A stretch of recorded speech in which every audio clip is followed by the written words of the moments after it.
Posted by you/Cassie18744. I, 33F, have been married to my husband, 34M, for 4 years, and we've been together for 12 years.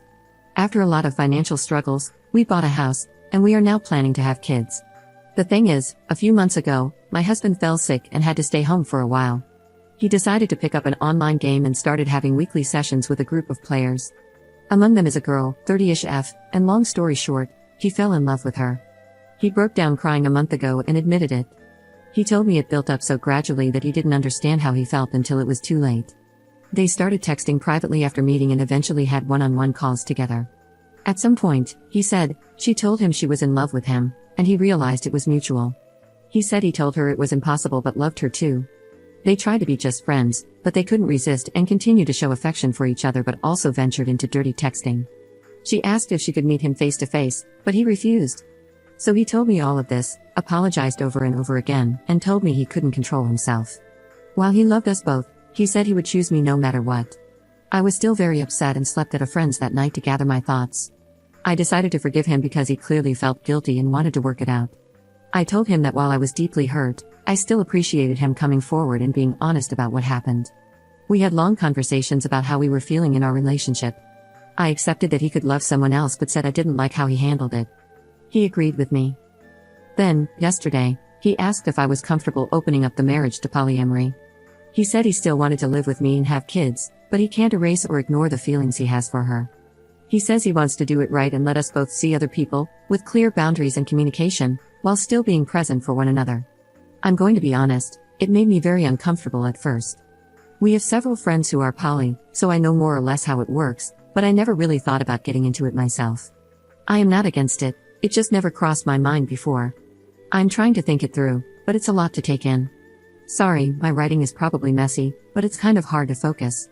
I guess it's too early to decide, and we have a lot more to discuss beforehand, but still, could you guys give me your opinions on this? Thanks a lot. Update 3 weeks later. Hey guys, first off, sorry I didn't reply to all your comments. I'm very thankful for them, they helped me realize some hard but fair truths about the whole situation. I waited for a bit to think about it all and had multiple long discussions with my husband. I wanted to confront him before making a final decision. To answer some of your questions, the other girl wanted to meet him, but they never did. Partly because my husband refused, but honestly, mostly because she lives too far from here. I still got checked for STDs, though, and I'm clean. As for our polyamory friends, they were apparently the ones who suggested he go down the polyamory road. I stopped talking to them for now, I'll deal with the bigger problem first. I told him his actions hurt me deeply and that while I appreciated him admitting his affair, it was still infidelity. I told him what you guys said, that turning it into polyamory was merely greenlighting the affair after the fact, and that polyamory should be built on mutual trust and communication, which he had already broken. I also told him I didn't feel respected. It destroyed him, and he said he already knew deep down but didn't want to admit it, neither to me nor to himself.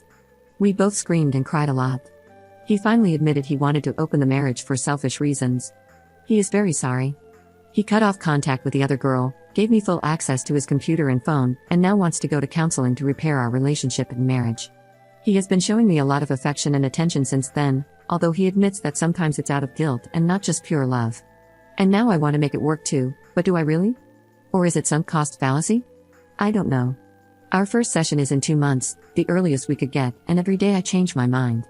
Literally yesterday, I wanted to leave him, while today I think it's worth giving it a try. Because we've known each other for so long, we understand each other on a very deep level, share a lot of interests, and have already built so much together. He was there for me during the hard parts of my life. He took responsibility for his actions and is really trying.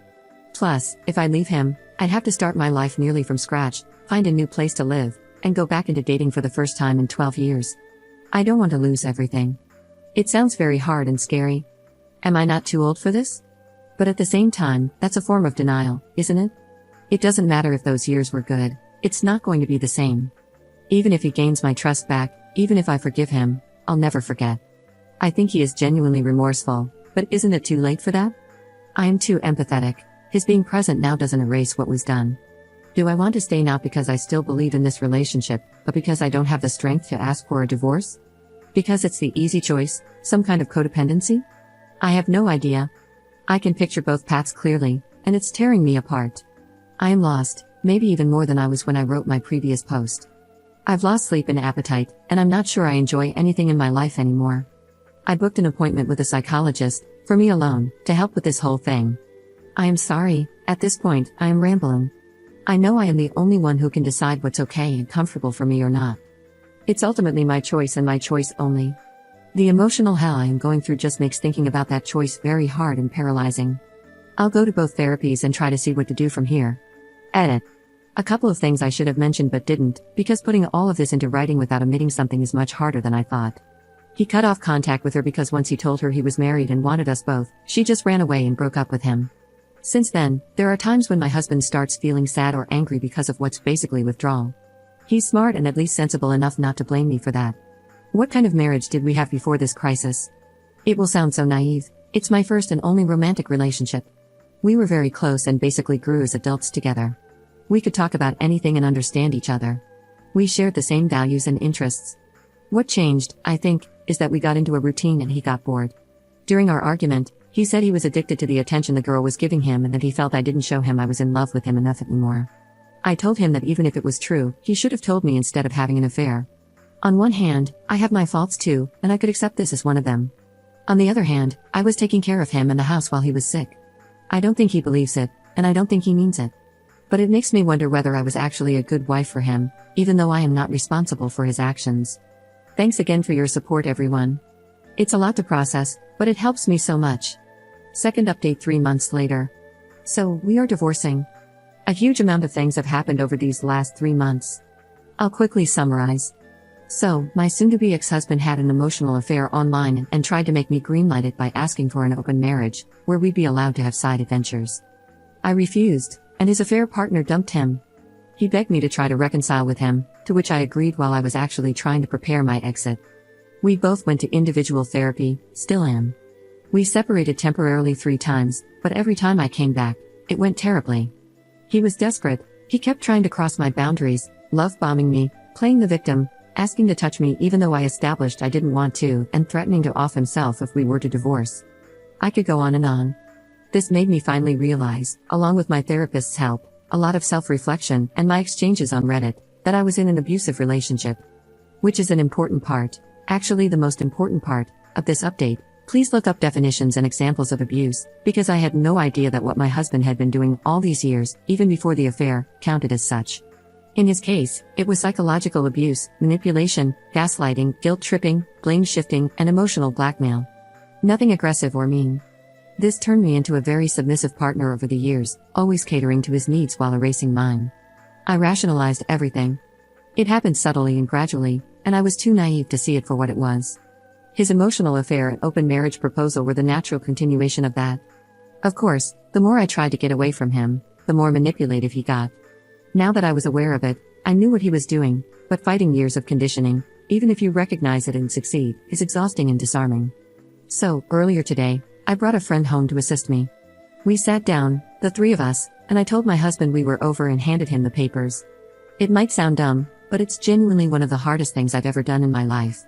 I was terrified. Yet, he agreed. He repeatedly asked me if I was sure. He reminded me of the family we were planning to have and of our best memories together. He asked, was it all for nothing? Apparently, yes, it was.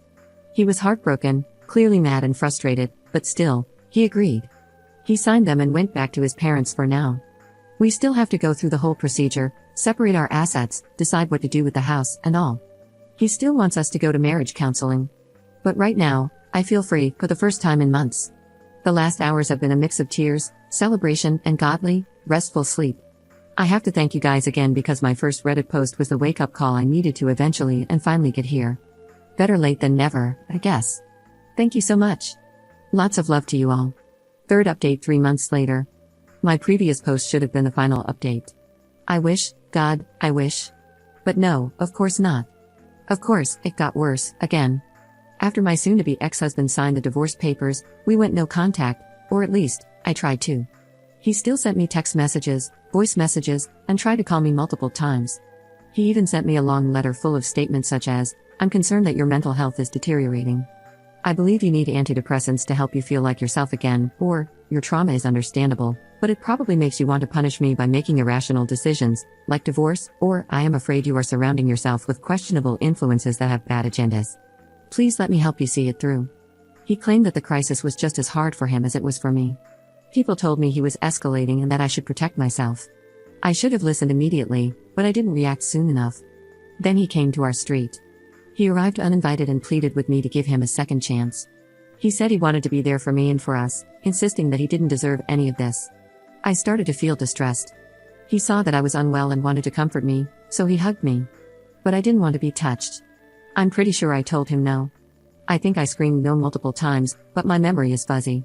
Either I misremember, or I did say no and he ignored it and didn't stop. I know it's just a hug, but it triggered a severe panic attack.